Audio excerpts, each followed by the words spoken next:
Mohandas Karamchand Gandhi, the 2nd of October 1869 to the 30th of January 1948, was an Indian lawyer, nationalist and great political ethicist, who employed nonviolent resistance to lead the successful campaign for India's independence from British rule.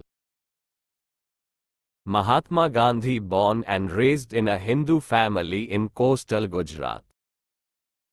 Mahatma Gandhi's father's name was Karamchand Gandhi. Mahatma Gandhi's mother's name was Putlibai. Mahatma Gandhi's wife's name was Kasturba Gandhi. Mahatma Gandhi had 4 children. In late 1885, Gandhi's father Karamchand died. Gandhi, then 16 years old. In November 1887, the 18-year-old Gandhi graduated from high school in Ahmedabad. Gandhi stayed in London for 3 years. Gandhi, at age 22, was called to the bar in June 1891 and then left London for India. In April 1893, Gandhi, aged 23, set sail for South Africa to be the lawyer for Abdullah's cousin. He spent 21 years in South Africa, where he developed his political views, ethics and politics. Immediately upon arriving in South Africa, Gandhi faced discrimination because of his skin color and heritage. He was not allowed to sit with European passengers in the stagecoach and told to sit on the floor near the driver, then beaten when he refused. Elsewhere he was kicked into a gutter for daring to walk near a house. In another instance, thrown off a train at Pietermaritzburg after refusing to leave the first class. He sat in the train station, shivering all night. Gandhi was kicked by a police officer out of the footpath onto the street without warning. He found it humiliating, struggling to understand how some people can feel honor or superiority or pleasure in such inhumane practices. Gandhi began to question his people's standing in the British Empire. Gandhi focused his attention on Indians and Africans while he was in South Africa.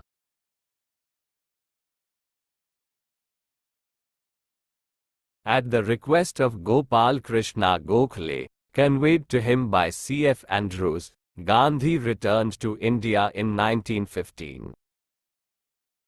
Gandhi joined the Indian National Congress and was introduced to Indian issues, politics and the Indian people primarily by Gokhale. Gokhale was a key leader of the Congress party. Gandhi took leadership of the Congress in 1920 and began escalating demands until on the 26th of January 1930 the Indian National Congress declared the independence of India.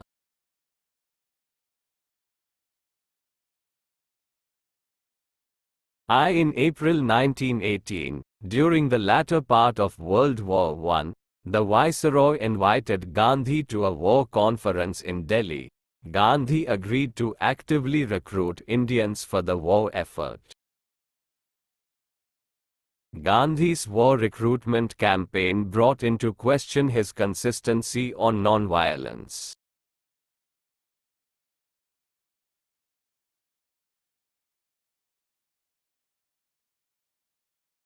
Gandhi's first major achievement came in 1917 with the Champaran agitation in Bihar.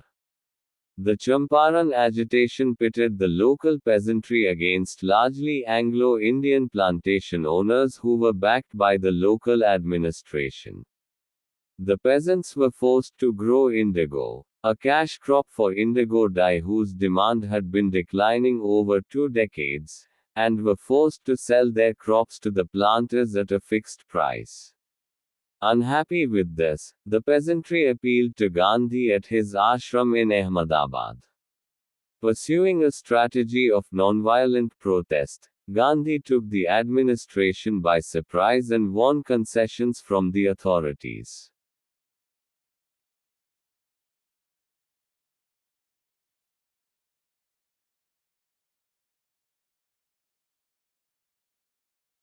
In 1918, Khera was hit by floods and famine and the peasantry was demanding relief from taxes.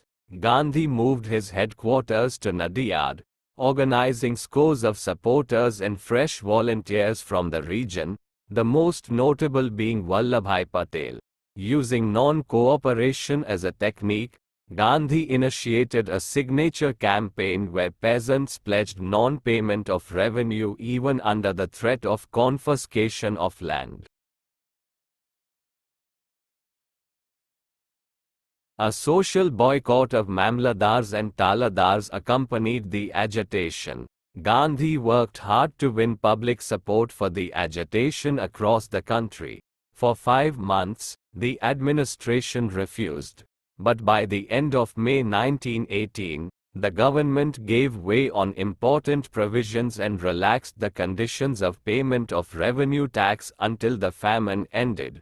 In Khera, Vallabhbhai Patel represented the farmers in negotiations with the British, who suspended revenue collection and released all the prisoners.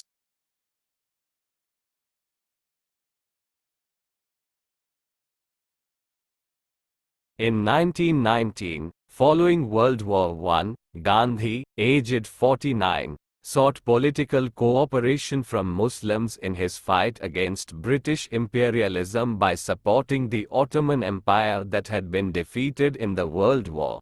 Before this initiative of Gandhi, communal disputes and religious riots between Hindus and Muslims were common in British India, such as the riots of 1917-18. Gandhi had already supported the British Crown with resources and by recruiting Indian soldiers to fight the war in Europe on the British side.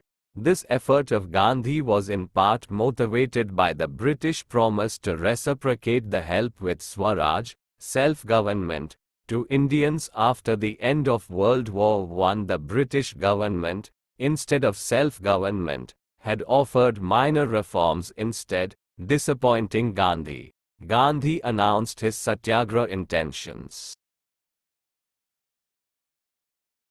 The British colonial officials made their counter-move by passing the Rowlatt Act to block Gandhi's movement.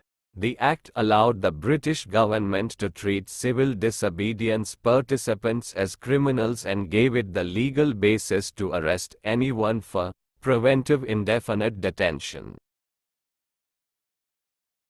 In 1922, the Khilafat movement gradually collapsed following the end of the non-cooperation movement with the arrest of Gandhi.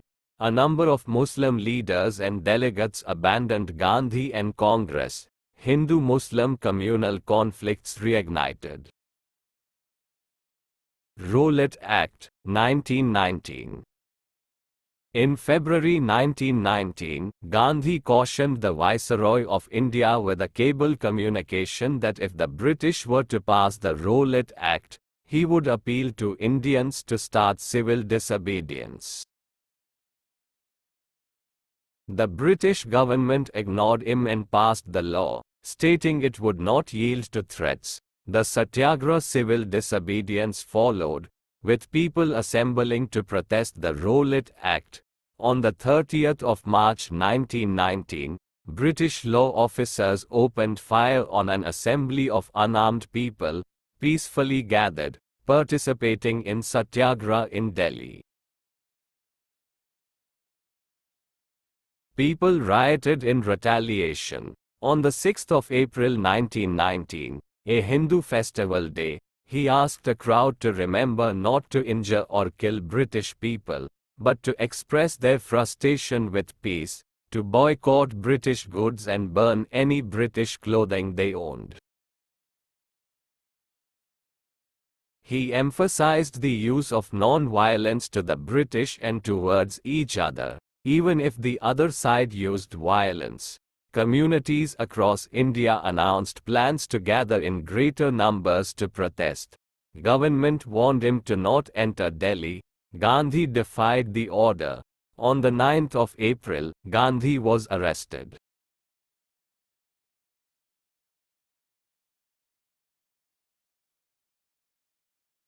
On the 13th of April 1919, people including women with children gathered in an Amritsar park, and British Indian Army officer Reginald Dyer surrounded them and ordered troops under his command to fire on them. The resulting Jallianwala Bagh massacre, or Amritsar massacre, of hundreds of Sikh and Hindu civilians enraged the subcontinent, but was supported by some Britons and parts of the British media as a necessary response. Gandhi expanded his non-violent non-cooperation platform to include the Swadeshi policy, the boycott of foreign-made goods, especially British goods. Linked to this was his advocacy that khadi, homespun cloth, be worn by all Indians instead of British-made textiles. Gandhi exhorted Indian men and women, rich or poor, to spend time each day spinning khadi in support of the independence movement. In addition to boycotting British products, Gandhi urged the people to boycott British institutions and law courts, to resign from government employment, and to forsake British titles and honors. Gandhi thus began his journey aimed at crippling the British India government economically, politically and administratively. The appeal of non-cooperation grew. Its social popularity drew participation from all strata of Indian society. Gandhi was arrested on the 10th of March 1922, tried for sedition, and sentenced to 6 years imprisonment. He began his sentence on the 18th of March 1922. With Gandhi isolated in prison, the Indian National Congress split into two factions, one led by Chitta Ranjan Das and Motilal Nehru favoring party participation in the legislatures.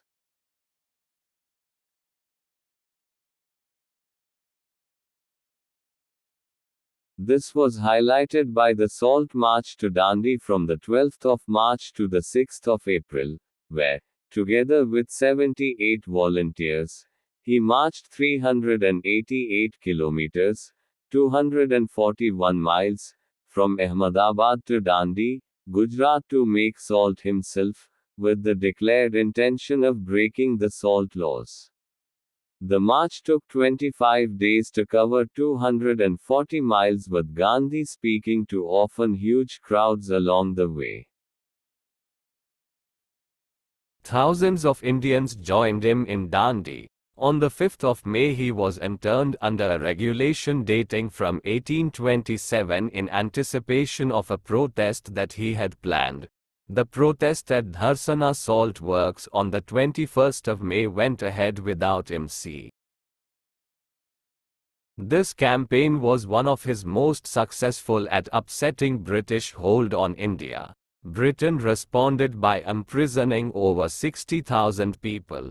122 Congress estimates, however, put the figure at 90,000. Among them was one of Gandhi's lieutenants, Jawaharlal Nehru.